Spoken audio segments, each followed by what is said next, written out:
Futures are open and the Nasdaq is down almost 0.25% right now. That is because you had jobs numbers and the unemployment rate that came out on Thursday. The unemployment rate dropped when it was not expected to. Not necessarily a good thing when the Fed says we need to get the labor market back in alignment to sustain 2% inflation, because where we're at right now is not sustainable to keep inflation low. That's a fact. Now, you also got a jobs report that if you take out the government payrolls, which were about 55,000, you actually seen about 187,000 jobs added last month, in the month of March. And that's pretty bad relative to the expectation of 230,000 job ads in the month of March. Now, hey, get ready for the catalyst coming tomorrow. There's going to be a major market moving catalyst coming out tomorrow morning that has drastic implications for Fed policy as well as the course of inflation. And on top of that, we are going to talk about the rest of the catalyst for this week because it's going to be a crazy week. So we're going to give you a brief rundown, everything you need to know for tomorrow and the rest of this week. Hit that like button, subscribe to the channel, and source your comments, questions, or concerns down below in the comment section if you have not already. Thank you guys for watching. Let me know what you did today because today is Easter. I would love to hear that down below in the comment section. So let's dive into it, guys. First things first, catalyst that comes out tomorrow morning. It's consumer inflation expectations. Now, we have another inflation expectation catalyst later this week. That's going to be on Friday with the Michigan Consumer Sentiment Survey. But this will be very important. It comes out and it says will be 11 o'clock Eastern Standard Time. Now, if you take a look at what has happened with the inflation expectations. Keep in mind, this is 1 year inflation expectation. So it says U.S. consumer inflation expectations for the year ahead fell sharply to 4.2% in February of 2023, the lowest since May 2021, and compared to 5% in the previous 2 months. So where are we expecting? Well, we're expecting the end of the year inflation expectations, the 1 year inflation expectations around 4%. So you are expecting a downtick. Why I think this is such a big catalyst. Number one, inflation expectations lead to inflation, right? If inflation expectations go higher, that's not good. That's not going to show inflation's likely to go down. After all, inflation expectations were going higher in the end of 2021, heading into the beginning of 2022. As you can see, inflation expectations went from, even in April of 2022, from 6.3% to May and June to about 6.8%, and that's where inflation really started to ramp up. You've been falling ever since, and if you actually look at this on a 5-year basis, look at the inflation expectations. You've been going down quite a bit besides that really October, November time period. And look what happened there, right? You started to fall quite a bit in the markets. Now, inflation expectations, if they continue to come down, is going to be a very good thing. But if they do tick higher, that's not going to be good. Now, what controls inflation expectations?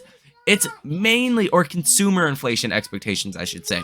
It's mainly the price of oil and gasoline. And due to the recent price or barrel cuts per day from OPEC, that is not going to bode well for inflation expectations. And if they do go higher tomorrow, that's not going to be a good thing whatsoever. Now, on Tuesday, you're not really going to get anything that's going to come out that is going to be a kind of market moving catalyst or event. Tuesday's probably going to be the slowest day of this week, and then you kick into high gear on Wednesday with the inflation results.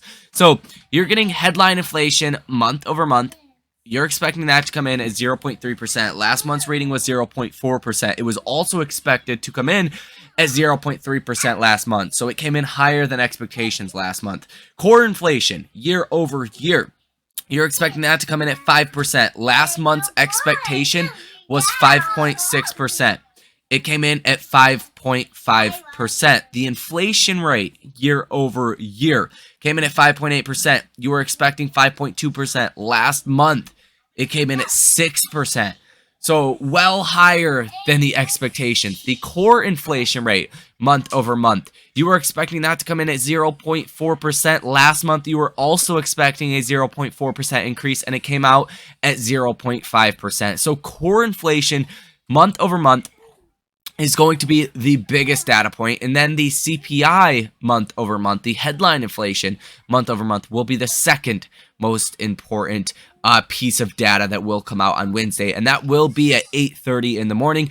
And then at 2 p.m., you're going to get the FOMC minutes. This is a transcript of what happened at the last Fed meeting, and considering the banking crisis that was going on, it will likely hold a little bit more weight compared to, it usually gives you a reaction, but it typically doesn't give you new information, right? With this banking crisis, you might get some new information. Now, Thursday, you're expecting PPI month over month for the month of March to come in at positive 0.1%. Last month's reading, you were expecting again 0.1% increase, and it came in at negative 0.1%. This is the producer side of inflation, right? PPI, producer price index.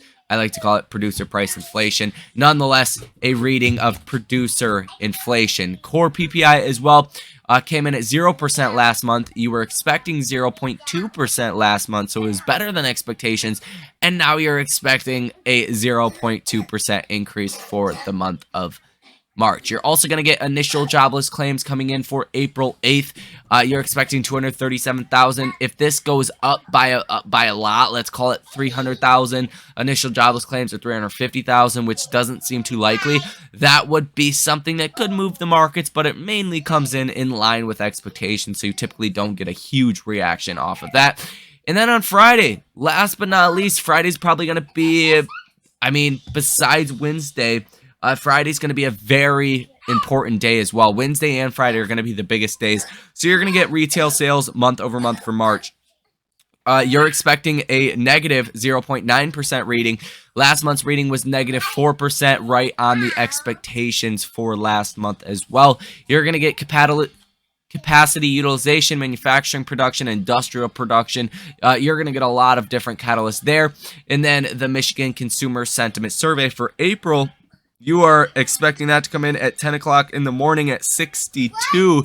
So you are expecting this to remain pretty well. The thing that matters the most is Michigan 5-year inflation expectations. You're expecting 2.8%. These don't tend to move around all too much because they're 5-year inflation expectations.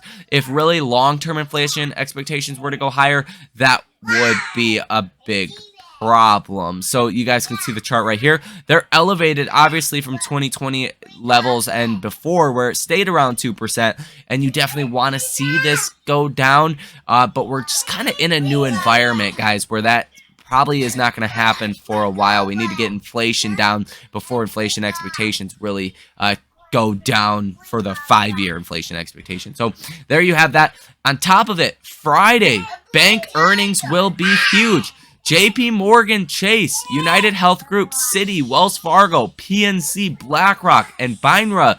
These are your top dogs that will report earnings in the banking sector on Friday, and depending on what they say, could have ramifications for this market, and it could be pretty big. So do keep that in mind, guys. So that is all for this video. Hopefully you guys got a rundown of everything you need to know for this week. First big catalyst coming out tomorrow morning. It's gonna get a little bit crazy. So thank you for watching. Hit that like button, subscribe to the channel, source your comments, questions, or concerns down below in the comment section. You guys enjoy the rest of your night and your days, and I will see you in the next one.